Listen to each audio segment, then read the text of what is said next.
Hello दोस्तों, आपका हमारे चैनल पर स्वागत है। कहानी शुरू करने से पहले कृपया हमारे चैनल को सब्सक्राइब करें और बेल आइकन दबाना ना भूलें, क्योंकि हम लाते रहेंगे आपके लिए रोज मजेदार कहानियाँ। तो चलिए कहानी शुरू करते हैं। कमला नगर नाम के एक गांव में काजल अपनी माँ के साथ रहती थी। दोनों काफी गरीब थे। कुछ दिनों पहले उसके पिता की किसी गंभीर बीमारी के चलते मृत्यु हो जाती है, इसीलिए काजल काफी उदास रहा करती थी। धीरे धीरे कुछ दिन बीत जाते हैं। एक दिन उसकी मम्मी उससे कुछ कहती है, बेटी काजल, तुम अब काम करना बंद भी कर दो। तुम्हारा एग्जाम आने वाला है ना, तो जाओ जाकर अपने एग्जाम की तैयारी करो। तुम्हें डॉक्टर बनना है ना, फिर अगर तुम ऐसे घर का काम करती रहोगी तो पढ़ोगी कब? हाँ माँ, पर अभी तो घर का सारा काम पड़ा है, मैं पढ़ाई कैसे कर सकती हूँ? मैं कुछ देर बाद पढ़ाई कर लूंगी। ठीक है मम्मी जी। नहीं बेटी, तुम अगर ऐसे ही अपना समय बर्बाद करोगी तो कल एग्जाम में फेल भी हो सकती हो, और मैं नहीं चाहती कि मेरी बेटी एग्जाम में फेल हो। तो जाओ और जाकर पढ़ाई करो। ठीक है मम्मी, मैं जाकर पढ़ाई कर लेती हूँ। आप भी खाना खा लीजिएगा, ठीक है ना? फिर काजल अपनी मम्मी की बातों को मानकर अपने कमरे की तरफ जाती है और पढ़ाई करने लगती है। तभी वहाँ पर उसकी एक सहेली इच्छा आती है और वो काजल से कहती है, काजल, क्या तुम दिन रात भर पढ़ाई करती रहती हो? थोड़ा शॉपिंग पर भी ध्यान दिया करो। देखो, आज ये ड्रेस जो मैंने पहना है ना, मैंने आज ही लिया है। पता है ये कितने की है? हाँ, पर तुम्हें तो पता है ना कि हम तुम्हारी तरह अमीर नहीं है जो हर बार कोई ना कोई नया सामान ले सके। वैसे भी मुझे शॉपिंग करने का कोई शौक नहीं है। हाँ, ये बात भी सही है। जिसके पास खाने का ना हो वो शॉपिंग क्या खाक ही करेगी। वैसे भी काजल, मुझे लगता है तुम्हारे नसीब में ना शॉपिंग करना तो लिखा ही नहीं है। इच्छा, ये सब तुम क्या बोल रही हो? तुम आज भी यहाँ मेरा मजाक उड़ाने आई हो ना? क्या मैं तेरा मजाक उड़ा रही हूँ? एक तो इतनी दूर से मैं तुझसे मिलने आई हूँ और अपनी ड्रेस दिखाने आई हूँ, और तू मुझसे ऐसा बोल रही है? ठीक है, चलो अब मैं चलती हूँ। काजल की सहेली इच्छा गुस्से में वहाँ से चली जाती है। ऐसे ही धीरे धीरे कुछ और दिन बीत जाते हैं। फिर ऐसे ही एक दिन काजल का बर्थडे आता है, तो वो अपनी सहेलियों के पास जाकर उनसे कहती है, दोस्तों, आज मेरा बर्थडे है, तो तुम सभी को मेरे बर्थडे में आना ही है। अच्छा, मजाक कर लेती हो काजल तुम? खाने के लिए कुछ नहीं है और तुम हमें अपने घर पर बर्थडे बनाने के लिए बुला रही हो? क्या खिलाओगी? बस घर के खाने के लिए बुला रही हो क्या?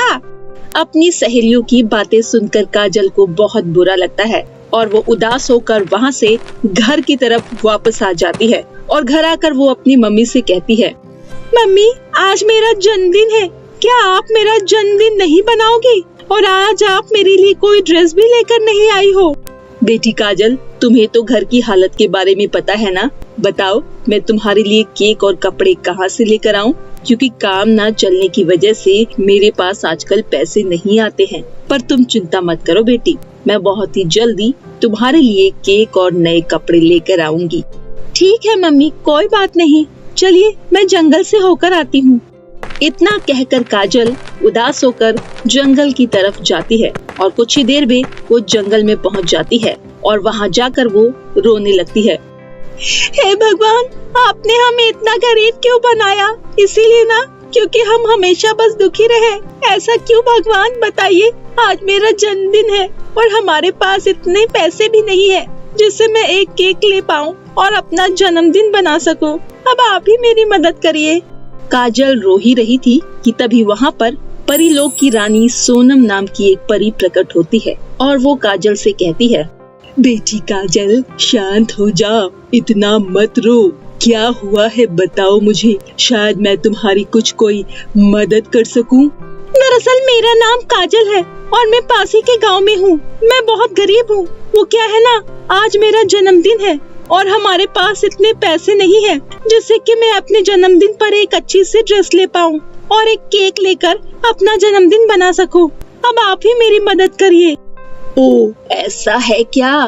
तो तुम्हें अब उदास होने की कोई जरूरत नहीं है। ये लो जादुई सोने और चांदी के बर्थडे केक। ये कोई आम केक नहीं है, बल्कि ये जादुई केक है। क्या सच में ये जादुई केक है? मुझे तो यकीन ही नहीं हो रहा है, इससे क्या होगा परी जी? तो सुनो, ये जो सोने का केक है इससे तुम अपने जन्मदिन मनाना, और ये जो चांदी का केक है इससे तुम जो भी मांगोगी तुम्हें वो हर एक चीज मिलेगी। चाहे जो भी मांगो, ये जादुई केक तुम्हें सब कुछ देगा। क्या सच में? आपका बहुत बहुत धन्यवाद परी जी, मैं आपका एहसान जिंदगी भर नहीं भूलूंगी।